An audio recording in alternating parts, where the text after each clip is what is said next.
Israel had generals, captains, lieutenants, and, and the way it was set up in the courtyards and the tents and everything, and the Levites were carrying out their business, the people that carried the Ark of the Covenant, they was really powerful men who were securing that. It's a message from my heavenly Very Father, powerful letting men, us know because who they we couldn't are. let no one near. First of all, you would die. Gave the crown of If you dominion touch and authority, and they the wanted words out to the change. serpent. Jesus didn't have, Buddha didn't have, the Jews didn't have, Allah. The ground was closed for sacred, trying to eat us all over the ground. So Yahweh can help me. I can feel forward some monetary recognized value. Shalom, shalom, Shabbat shalom. Shabbat shalom. Welcome to the Yahweh and Yahshua Speak television show. We're broadcasting from Yahweh and Yahshua's temple at 725.5 Howard Street in Evanston, Illinois. And we're on part 3 of If Any Man Will Do His Will, He Shall Know of the Doctrine. If any man will do his will, he shall know of the doctrine. And we started out in our foundation scripture, which we're going to read now, in Yochanan, the 7th chapter, or John, the 7th chapter. And we want to read verse 17. John 7 and verse 17. And it reads, If any man will do his will, he shall know of the doctrine, whether it be of Elohim or whether I speak of myself. all right, so Yahweh is showing us in this lesson, that those of us that want to do Yahweh's will, that understand that's why we're here on the earth, that is to do Yahweh's will. It says if any Adam will do his will, or want to do his will, he shall yada of the doctrine, whether it be of Elohim or whether I amar of myself. So Yahweh's will is to protect, defend, and vindicate his right to have justice in the earth. And we're ready to do his will when we obey what he has commanded us to do. When we find out what he has commanded us to do, Hallelujah. and we obey Praise that. the mighty God. And we read that in 2 Corinthians, the 10th chapter, in verse 6, and I'm going to read that. It says, and having in a readiness to revenge all disobedience. See, the earth is in a state of disobedience. He says we need to be in a state of readiness to revenge all disobedience, and we can only do that when our obedience is fulfilled. So Yahweh's will for us, his perfect will, he has two wills, a permissive will, in other words, there are things that he allows, and his perfect will.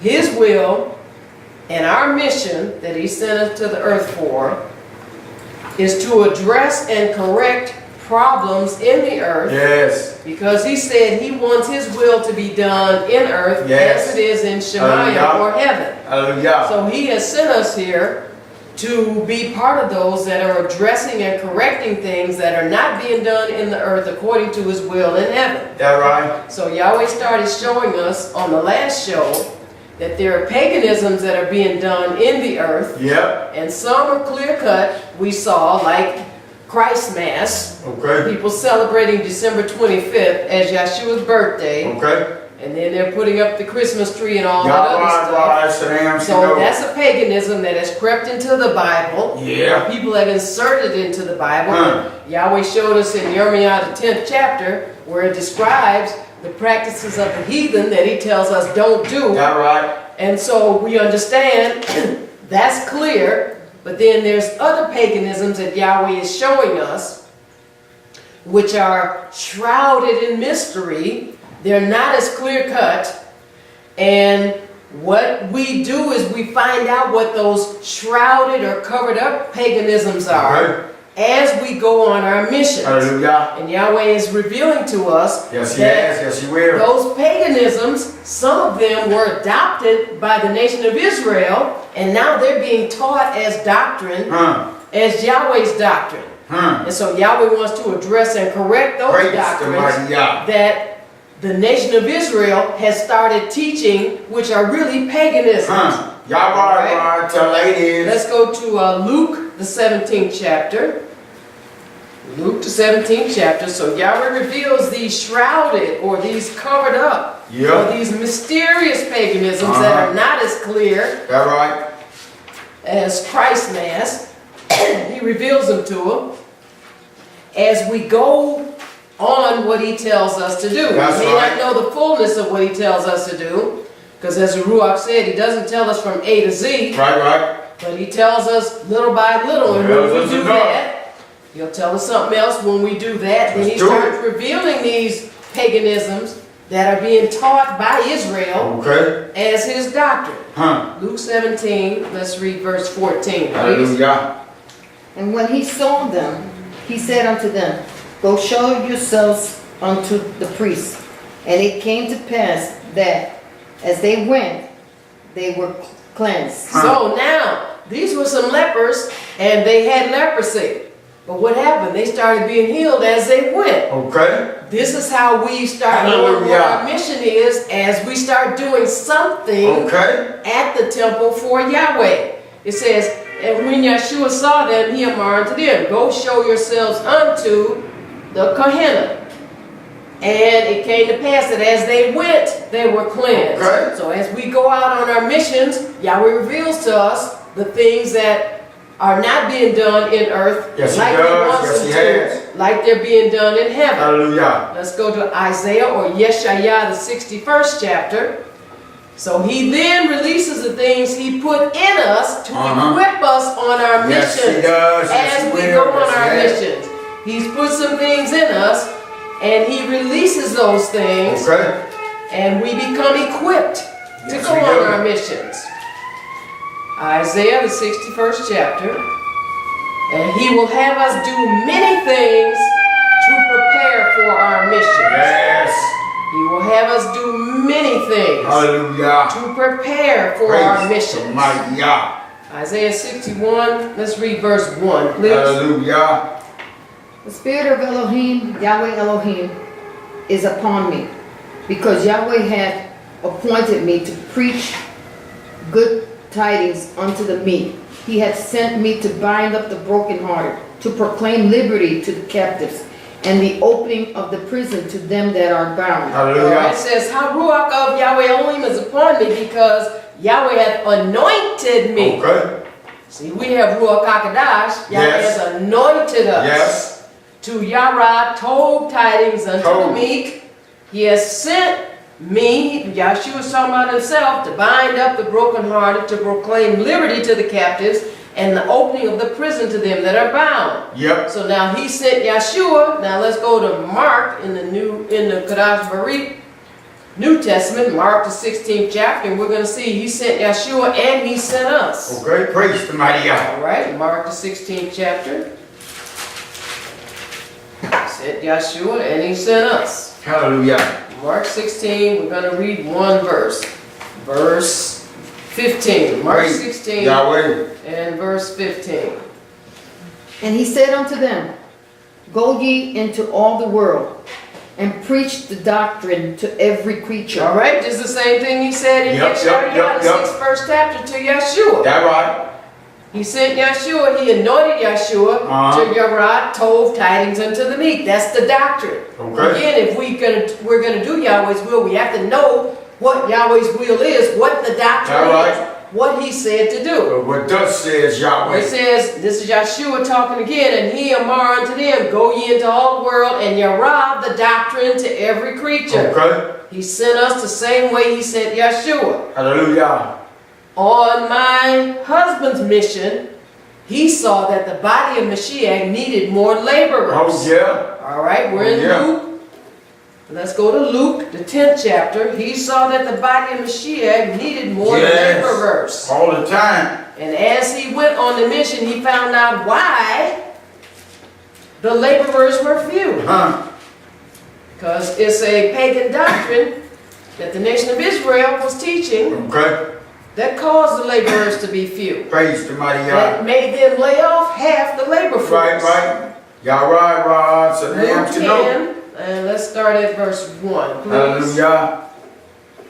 After these things, Yahshua appointed, That's right. appointed other 70 also, and sent them 2 and 2 before his face into every city, and place whither he himself would come. Okay. 2. Therefore said he unto them, the harvest is truly great, but the laborers are few. Pray ye therefore, Master. the master of the harvest, that he would send forth laborers into his harvest. So this is what Yahweh said for his people to do. Yeah. He said, after these things, Yahshua appointed other 70 also, and sent them 2 and 2 before his face, into every city and place, whither he himself would come. Okay. Therefore he remarked to them, the harvest truly is great. Yeah. A lot of people that Yeah. need to be helped. Yeah. But the laborers are few. He said, Pala ye therefore, that Adon of the harvest, that he would send forth laborers into his harvest. Okay. My husband saw that half of the labor force Yahweh had set up was not being used. Because there was a false pagan doctrine. Yeah, right. So Let's go to Romans the 3rd chapter. Tell it like it is.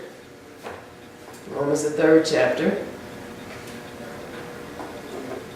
There's a great harvest, but the laborers are few. He said, pray to send laborers into the harvest. Hallelujah. Romans 3, we're going to start out at verse 1, please. Praise the mighty Yah. What advantage then hath the Jew, or what profit is there of circumcision? All right, verse 2. Much every way, chiefly because that unto them were committed the oracles of Elohim. Hallelujah. All right, so Hallelujah. it says, what's the advantage that the Yadim have, that we have as a nation? Or what profit is there of circumcision? He's talking about being part of the nation of Israel. All right.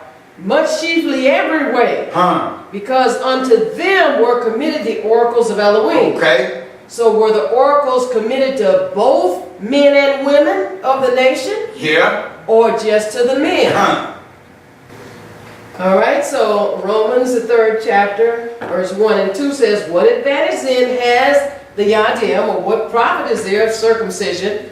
It says, much every way, chiefly because unto them were committed the oracles of Elohim. So were the oracles committed to both men and women of the nation of Israel, or were they just committed to men? Both. Now I have an article here that I want to read, and it's called Honor Killings. Honor Killings. In Pakistan, 1,000 women die in quote-unquote honor killings annually. Why is this happening? This is dated May 28, 2014.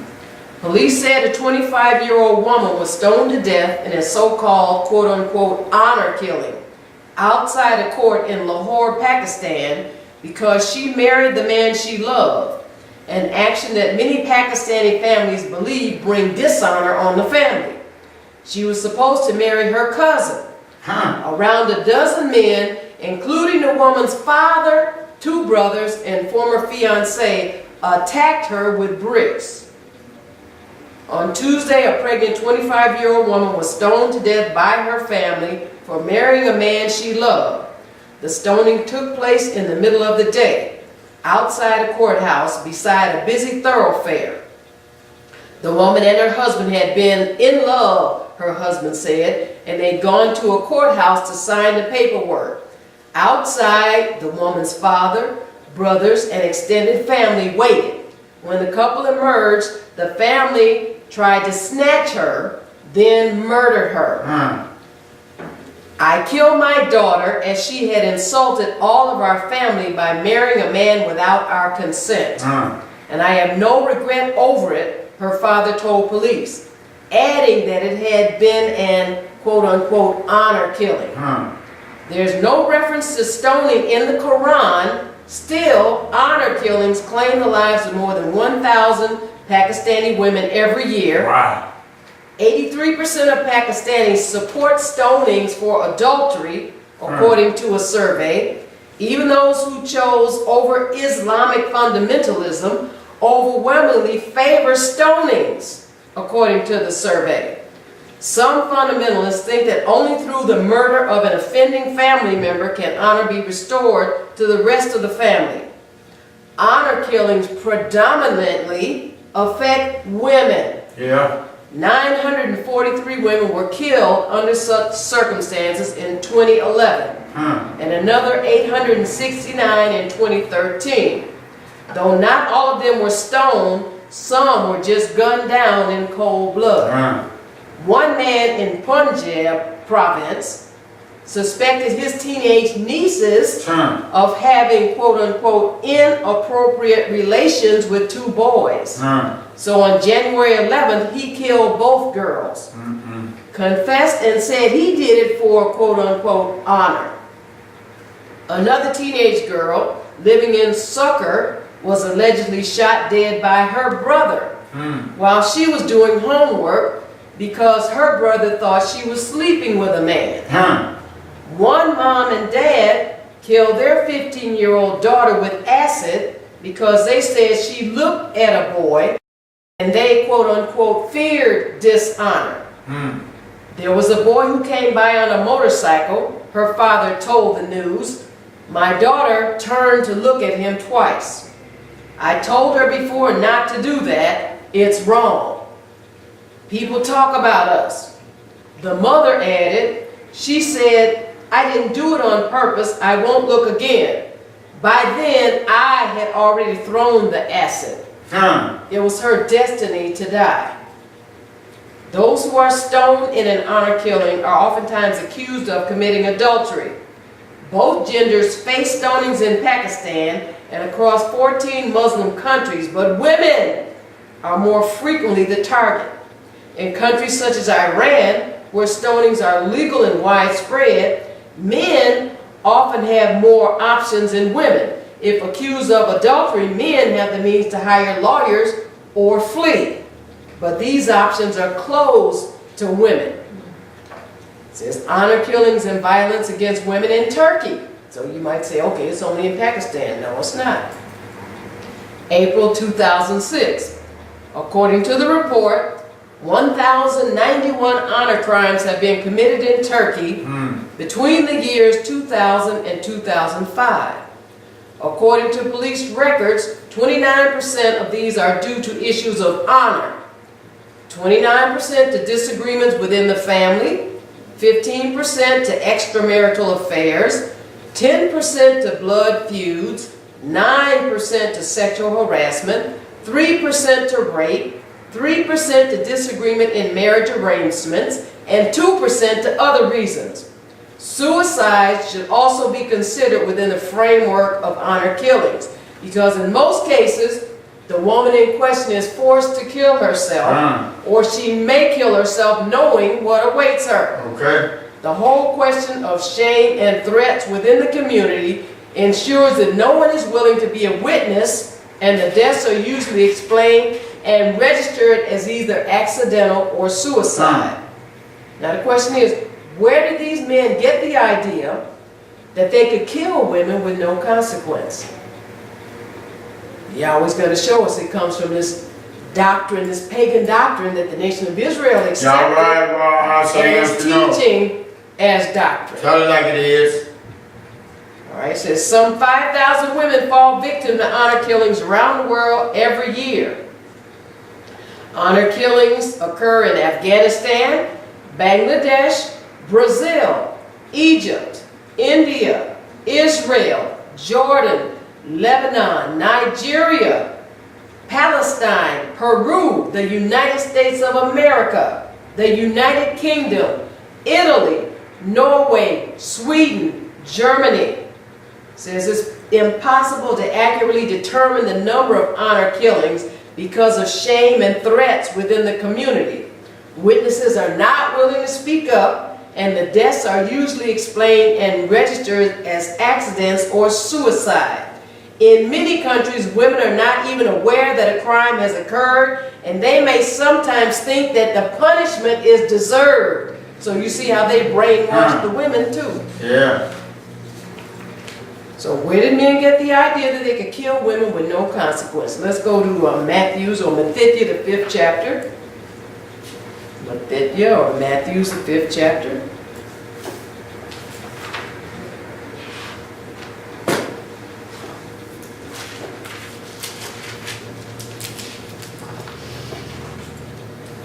And one verse, Matthew's 5, let's read verse 38. Hallelujah.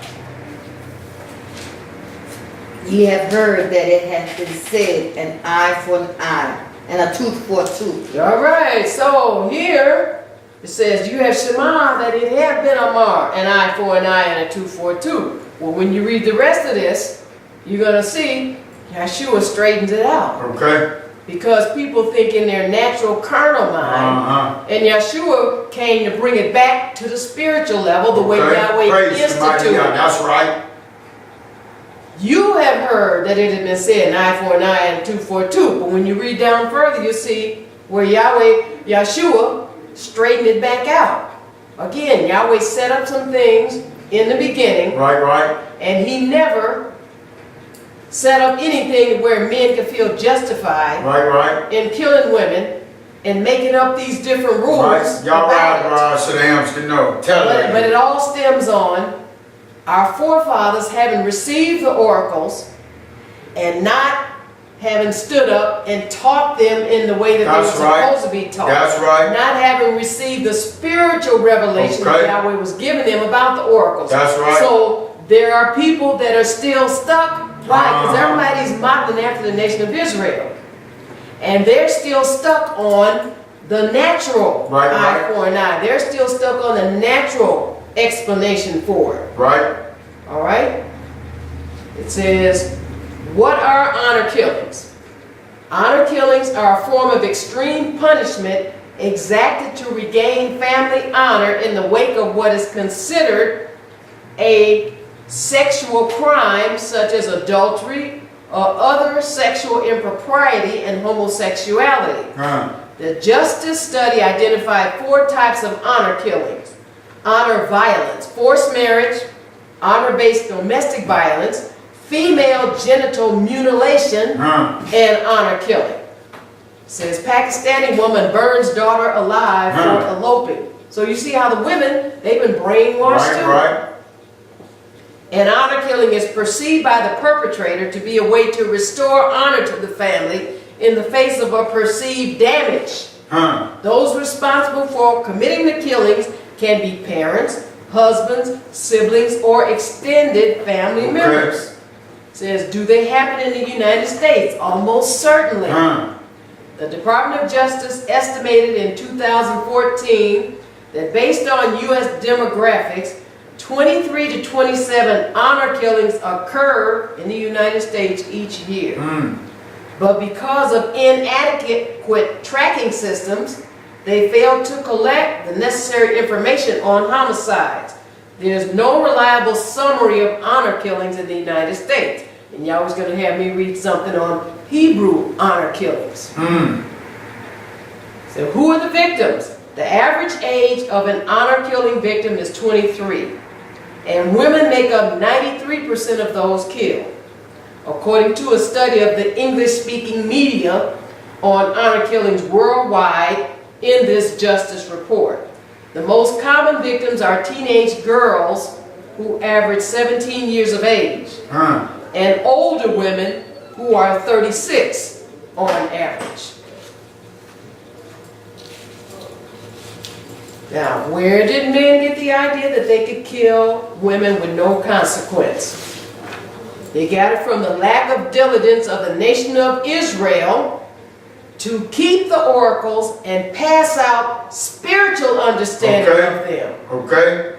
Spiritual understanding of an eye for an eye and a tooth for a tooth. So it's still stuck on the natural understanding. All right, let's read this one. Hebrew honor killing. And this is June 12, 2012. Leader of Black Hebrew sect pleads guilty to killing 4-year-old and his mother. The head of a polygamous sect who killed a 4-year-old boy because he thought the child was gay has pleaded guilty to murder. Now this is Shem. and would testify against others who were arrested as accessories. And there were sisters who joined in to kill this 4-year-old and his mother. Peter Lucas Moses, 27, the leader of a group that subscribed to Black Hebrew beliefs, pleaded guilty Monday in North Carolina to the 2010 murders of Jaden Higginbotham, 4, and Antonella Yvonne McCoy, 27.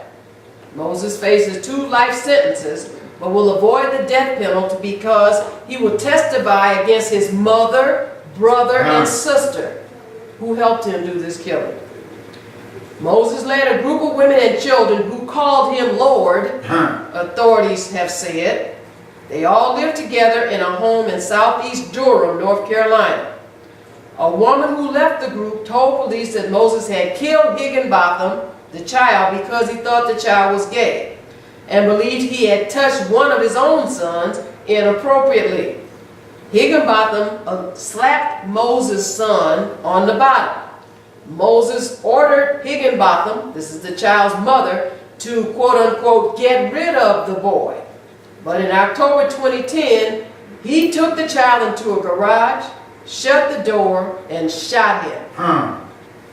He had ordered 2 of the women to set up computers and speakers in the garage so he could drown out the gunshot by playing the Lord's Prayer in Hebrew, according to prosecutors. Again, where did men get the idea that they could kill women with no consequence?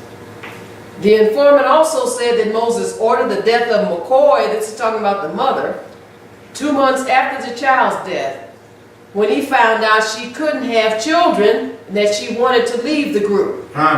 Prosecutors said she was forced back into the house when she tried to run away and was later beaten and killed. McCoy's sister said McCoy was frightened of Moses and the Black Hebrews and that Moses was known for carrying guns. McCoy reportedly told her, "You don't understand how it works. They kill people." So you see how this natural mindedness is being passed on to the rest of us who have no dealing with this carnal minded stuff. This is just being used by the devil Yes, that's it. to Y'all color right. So they and have keep to know. people away from coming to Yahweh. Tell it like it is. Said both bodies were found in June 2011, buried in plastic garbage bags behind a Durham, North Carolina house where Moses' mother once lived. According to autopsy reports, both had been shot in the head. Investigators found Moses' fingerprints on the tape securing the trash bags, and police in Colorado found a .22 caliber handgun on the roof of a townhouse where the group briefly stayed in early 2011. Tests demonstrated that the gun was used to kill both victims. The Black Hebrews, now here goes trying to color the rest of us, Right. also known as Black Hebrew Israelites and Hebrew Israelites, are part of the Hebrew Israelite movement, a black nationalist theology based in the United States that has roots in the 19th century. Hebrew Israelites believe that African Americans are God's true chosen people, and that they, not Jews, are the real descendants of the Hebrews in the Bible. Most Hebrew Israelites are not explicitly racist or anti-Semitic and don't advocate violence, but a rising extremist sector within the movement has adherents who believe that Jews are imposters and who openly condemn whites as evil and worthy only of death or slavery. Various Black Hebrew sects exist in the United States and overseas, including in Israel. According to a 2002 article in the Cleveland Scene newspaper, some sects have a history of criminality that stretches back to the 1970s. Black Hebrew Israelites were also named in a 1999 FBI report as potential terrorists who might become violent in reaction to the new millennium. So you see what this led to? Yeah. So you see? Praise the mighty Yah for revelation knowledge. Yeah. Hebrew honor killings. Here's another one. House of Judah And this one, I knew a brother who was personally involved and another sister who was personally involved. And they had moved out of Chicago. This thing started in Chicago and moved up to Michigan to this camp. And this one sister, I was working with her at Weiss Hospital, and she swore she would never again join any Hebrew group. Okay. No black Hebrew group, because of what happened at this particular camp where they moved out of town. House of Judah, how a 12-year-old's death exposed a West Michigan religious cult. Allegan County, Michigan. 12-year-old John Yarbo promised his sister he would get them out of the House of Judah camp, where vicious beatings came as God's punishment. He did, but at a terrible price, his life.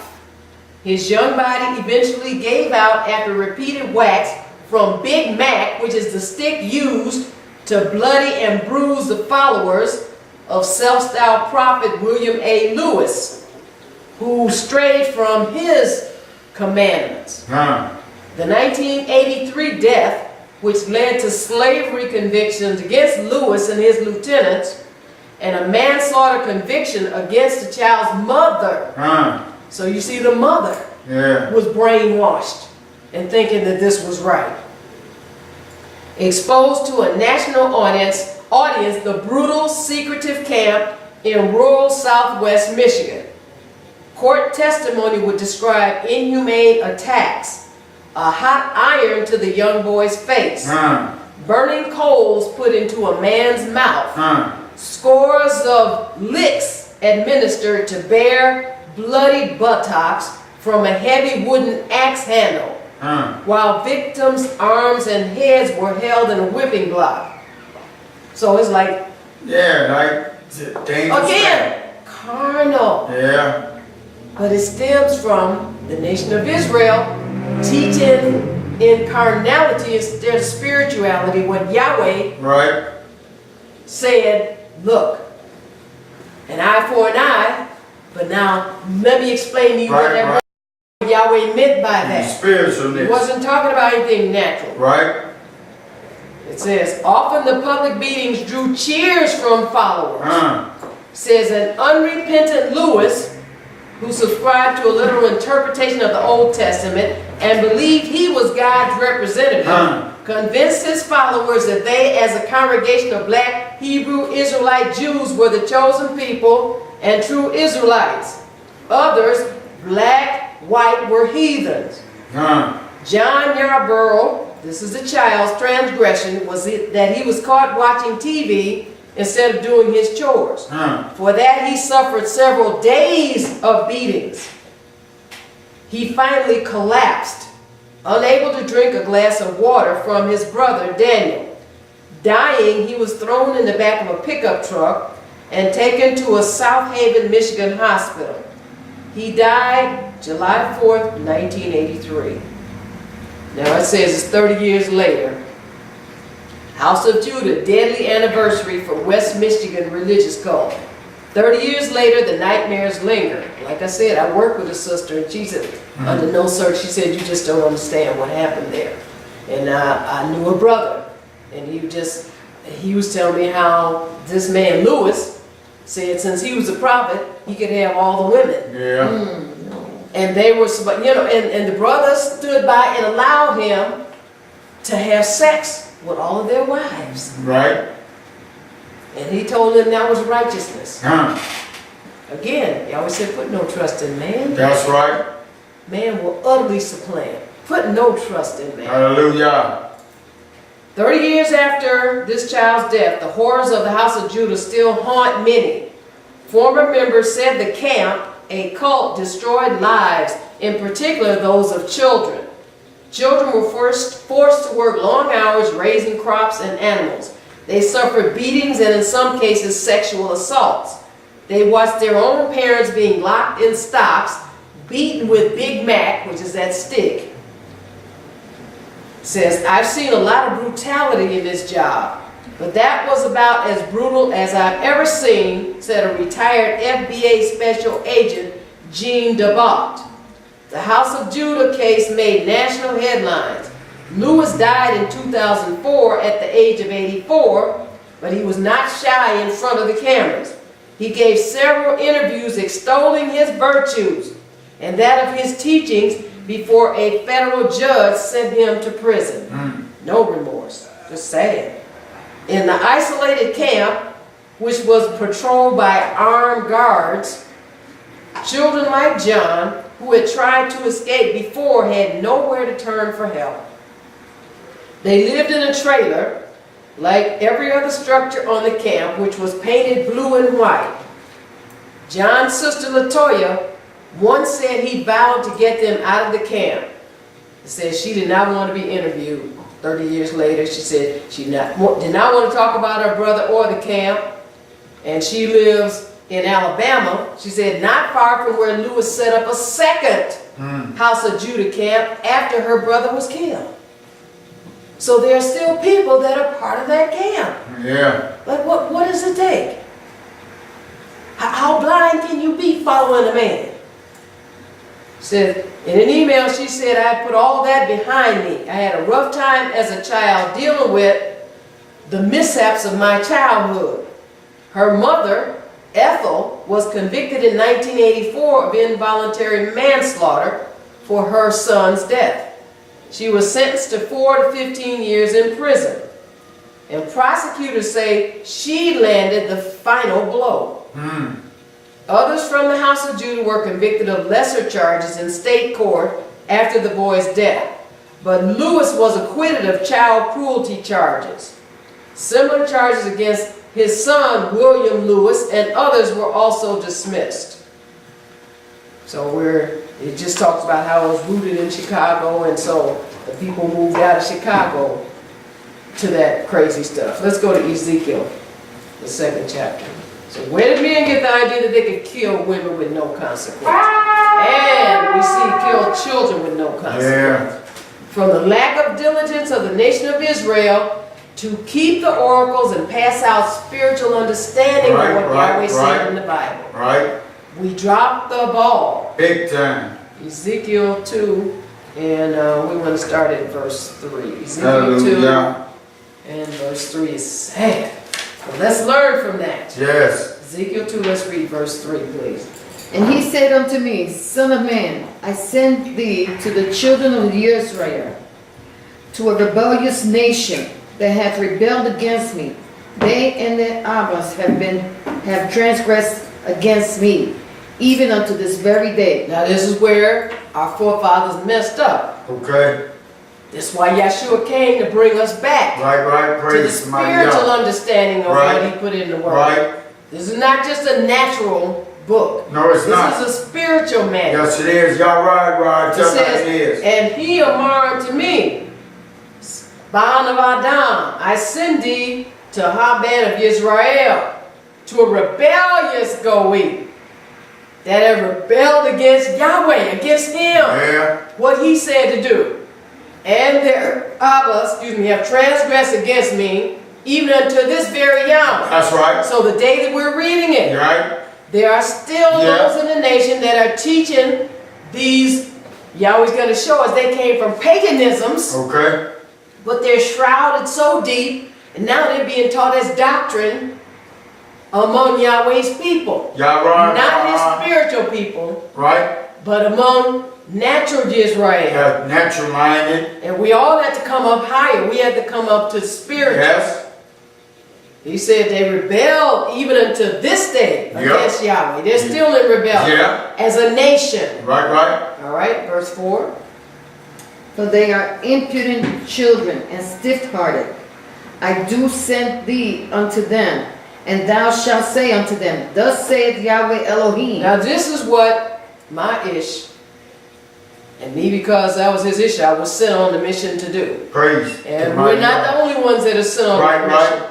But to uncover and to reveal these paganisms that are being espoused as doctrine. Right. He said, for they are impudent band and stiff-paced, stiff mind. Why? Because they're looking at this thing from a natural level. Right. You slap me, I slap you. Right. The woman ate the forbidden fruit, so slap her and keep her down most of all. That's from Okay. the pit of the lake of fire. Hallelujah. Y'all That's right. nothing that Tell Yahweh that is to in. do. That's right. He said they're impudent children, stiff-hearted. He said, I'm sending you unto them, and this is what you Shelomah say to them. Thus said Yahweh Elohim. So my husband stood up and said, thus That's says what Yahweh it's about. Elohim. What He said, thus these are says Yahweh. paganisms that you're doing. Hallelujah. All right, verse 5. And they, whether they will hear or whether they will forbear, for they are a rebellious house, yet shall know that there has been a prophet among them. So Okay. Yahweh said, whether they hear you or not, Right. stand up and say Praise it. the He mighty stood God. up and say it. Yep. I'm standing up and saying it. Hallelujah. And there's other brothers and sisters that are standing up and saying it. Praise He said, the and mighty whether they will shema or whether they will forbear or keep doing what they're doing. God. Right. It says, that has no never mind. I sent you here to address and correct this thing in the earth, so that things in the earth can be like they are in heaven. Like Right, he told right. his disciples, which is us, to pray that prayer. And he said, for they are a rebellious body. Yet shall they yada that there have been a Nabi among them. Okay. Yahweh has sent us. Now whether Hallelujah. they listen or not, it's going to go either well with them or bad with them. That's it. But they won't be able to say they haven't heard it. Praise the mighty God. Verse 6. And thou, son of man, be not afraid of them, neither be afraid of their words, though briars and thorns be with thee. And thou dost dwell among scorpions. Be not afraid of their words, nor be dismayed at their looks, though they be a rebellious house. So Okay. he told Yekiskel, and he's telling us That's now. right. It says, and thou, Aban of Adam, be not afraid of them, neither be afraid of their dabar. They're going to talk about you like a dog, worse than a Hallelujah. dog. But keep saying, thus saith Right. Who Yahweh. cares? Because you're dealing with spiritual wickedness That's right. in high places. Hallelujah. You're dealing with doctrines that have been so covered and entrenched and now being taught as righteousness Okay. and as wickedness. Yes, it is. Y'all right, He bro. said, be not afraid of them, neither be afraid of their dabarim. Though briars and thorns be with thee, and thou dost dwell among scorpions. He's talking about his people. Okay. Look at how he's talking about his people being scorpions and briars and thorns. He's talking about natural Israel, Right. not spiritual Israel That's that's right. seeking the way of Yahweh. Hallelujah. It's on a mission that Yahweh sent him on. The spiritual part of the nation of Israel is addressing these briars and thorns. Hallelujah. Hallelujah. They're speaking against it, and they're standing up against it. That right.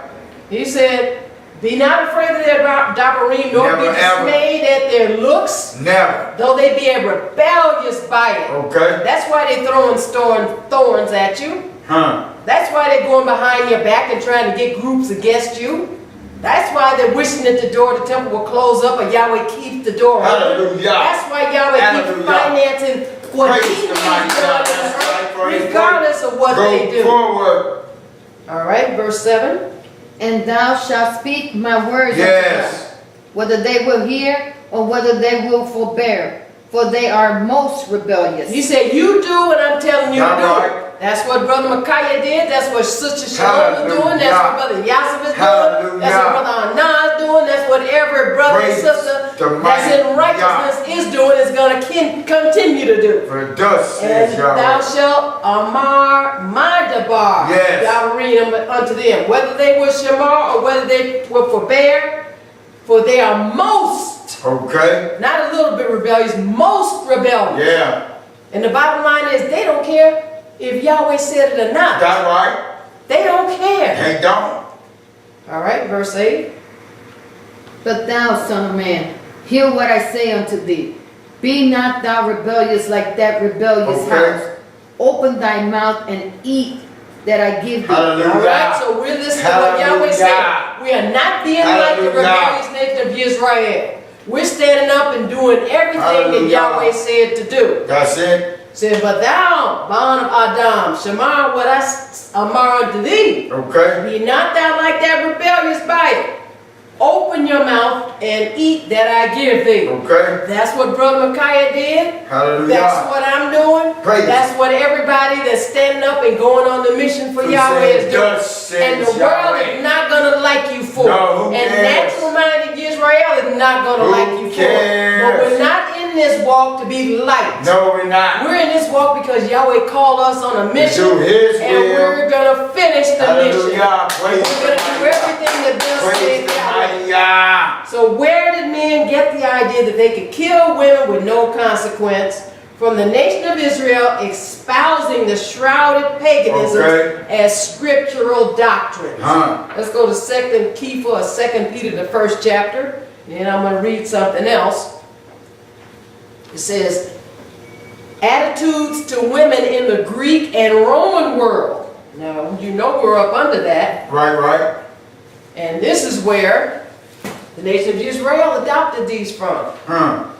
Because when we go back and reread when Yahweh set up, what He set up, and the system that He set up with brothers and sisters working together, That right. you'll see that it didn't change until the Greek and Roman world That came right. in. And then Israel started getting natural-minded. Yes. Y'all right. It fit in with what they wanted to do. Yeah. So then they started teaching the right doctrine. Adopted.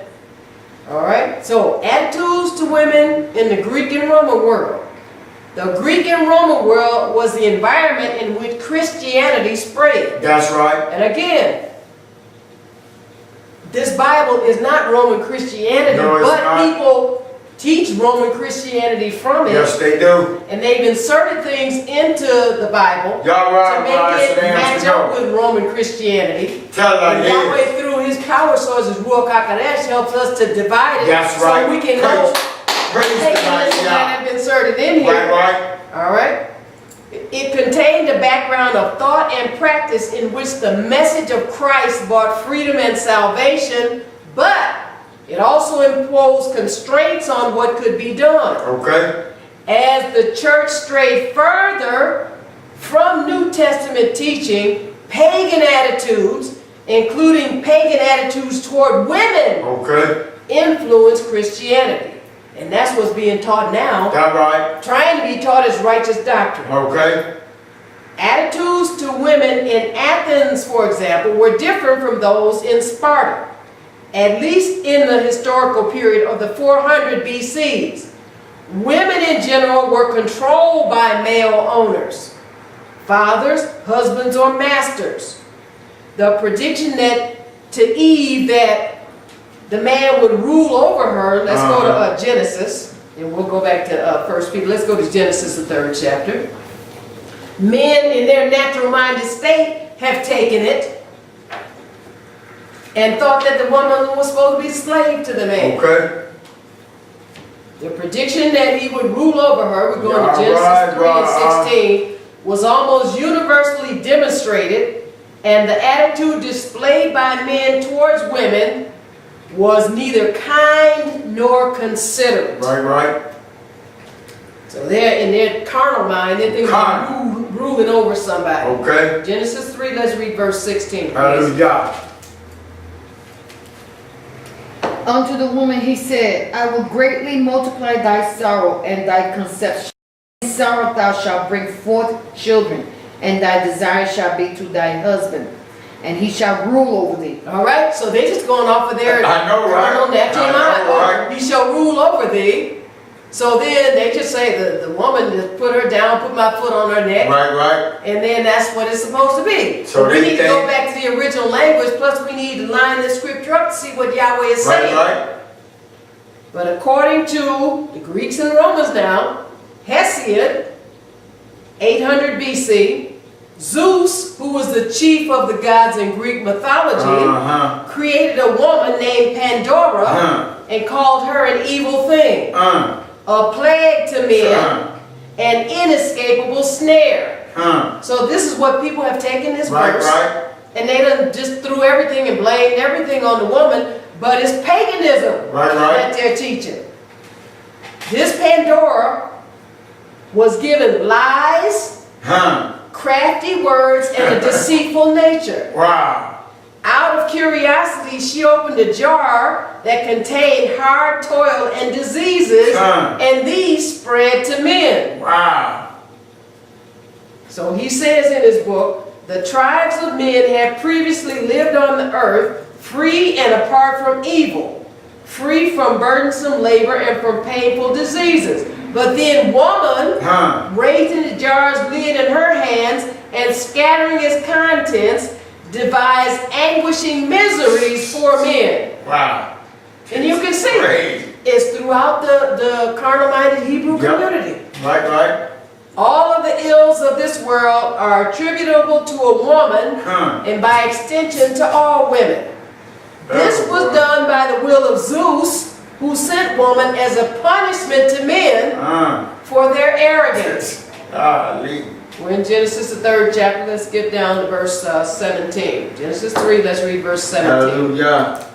And unto Adam he said, because thou hast hearkened unto the voice of thy wife, and hast eaten of the tree of which I commanded thee, saying, thou shalt not eat of it, cursed is the ground for thy sake, in sorrow shalt thou eat of it all the days of thy life. Now people read that and said, see, the woman did it. But when you search it out, you see Yahweh, when he came in the garden, he said, Adam, where are you? Right. He gave it to the man. Right. It was the man who was not deceived. But see, in the carnal mind, they're just looking for a scapegoat. Right. They don't care what the truth is. Right. So they're just going off old. Greek mythology has so infused the Bible. And now they're teaching Greek mythology for righteousness. And it's saying, unto Adam he amar, because you have shema unto the voice of your Ishshah, and have eaten of the tree. He's saying, Adam, is your fault. Okay. Of which I survived the amar, thou shalt not eat of it. Cursed is the ground for your sake. Right. He laid it at Adam's feet. Hallelujah. In sorrow shalt thou eat of it all hayam of thy kai. Verse 18. Thorns also and thistles shall it bring forth to thee, and thou shalt eat the herb of the field. 19. In the sweat of thy face shalt thou eat bread till thou return unto the ground. For out of it was thou taken, for dust thou art, and unto dust shalt thou return. So they just dump everything and say, okay, it was the woman's fault, but this is the attitude of Greeks and Romans. Okay. And it's being taught as righteousness, but it is not. All right, this other guy, Simonides, the 7th century BC, considered women to be lazy, greedy, slovenly, gossipy, and adulterous. He said women are the biggest single bad thing Zeus has made for us. And you have some of the nation of Israel that think that. Oh yeah. But because they believe in this paganism. Right. Let's go to Genesis, the 2nd chapter. So a woman was certainly not treated as a suitable helper, which righteousness, Yahweh says, this is what I set up. Right. Thus saith Yahweh Elohim. Hallelujah. She was not treated as a suitable helper, bone of my bones and flesh of my flesh. Right. Genesis 2, let's start at verse 20, please. Praise the mighty Yah. And Adam gave names to all cattle, and to the fowl of the air, and to every beast of the field. But for Adam there was not found an helpmeet for him. All right, so a suitable helpmeet. Okay. Now think about this. It was Yahweh and Adam. Really Yahshua, who was the Bara creator, and Adam. And he said, for Adam there was not found a helpmeet for him, suitable for him. Right. He already had Yahweh. See how Yahweh's saying, he's going to say that it wasn't good for the man to be alone. Okay. It was Yahweh and the man, but he's still saying Yahweh needed a helpmeet. This is him instituting it. Right. It was Yahweh and the man. Praise And Yahweh still said he needed a helpmeet. Right. And we do. For it to be good. All right, verse 21. And Yahweh Elohim caused a deep sleep to fall upon Adam, and he slept. And he took one of his ribs and closed up the flesh instead thereof. 22. And the rib which Yahweh Elohim had taken from man made he a woman, and brought her unto the man. 23. And Adam said, This is now bone of my bones and flesh of my flesh. She shall be called woman because she was taken out of man. All right. So we see this is what Yahweh did. Right, because it was Yahweh and the man. Okay. And Yahweh saying, it's not good for the man to be alone. You read it in this chapter, you'll see. So Yahweh was the one that said, me and the man is not enough. Okay. We need the woman. All right. So the fall from Elohim's original intention is well illustrated by men's contemptuous attitude toward women. Hallelujah. And I'm still reading from this article, Greeks and Romans. Positive attitudes but restrictive roles. There are few more attractive pictures of happily married life than that painted in the fictional account in the Odyssey, composed about 800 BC. Odyssey, speaking to Nausicaa, says, May the gods grant your heart's desire. May they give you a husband and a home and the harmony that is so much to be desired, since there is nothing nobler or more admirable than when two people who see eye to eye keep house as man and wife. Let's go to Proverbs 18. So this man was closer to what Yahweh instituted and set up. Right. Proverbs 18. But again, the prevailing pagan doctrine, Proverbs 18. Praise the mighty Yah. Was that the woman was lazy, greedy, Okay. slovenly, evil, Huh. and leashed a box full of evils onto the man, Okay. disease and everything else. Proverbs 18. And we want to read one verse, verse 22. Hallelujah. Whoso findeth a wife findeth a good thing, and obtaineth favor of Yahweh. Now Okay. here is I know. Thus righteousness. says Yahweh. Yahweh is saying is Thus says righteousness. The Yahweh. woman is righteousness. And says the man, when you find Right. this wife, you found a good thing, plus you get his favor. Hallelujah. Why? Because you're going off of the model that we Praise said. the mighty Yah. The spiritual Praise the model. mighty Yah. Let's go to Titus, the 2nd chapter. Hallelujah. Now that's righteousness, not That's just right. this paganism that is crept in. Generals, captains, lieutenants, and, you know, and the way it was set up in the courtyards and the tents and everything, and the Levites were carrying out their business, the people that carried the Ark of the Covenant, they was really powerful men who were securing that. It's a message from my heavenly Very Father, powerful letting us men, know because who they we couldn't are. let no one near, Born because first in of all, this you would image, die. gave the crown of If you dominion and touched authority. They And wanted gave it all change. to the serpent. Jesus Those didn't that have, hold the Buddha light didn't when he have, ate the the Jews tree, the didn't true have. meaning of Allah naked. The ground was cursed and sacred, trying to eat us all over the ground. So Thorns Yahweh and can thistles help boom. me. I can fast forward to monetary, He helped me change my whole thing around.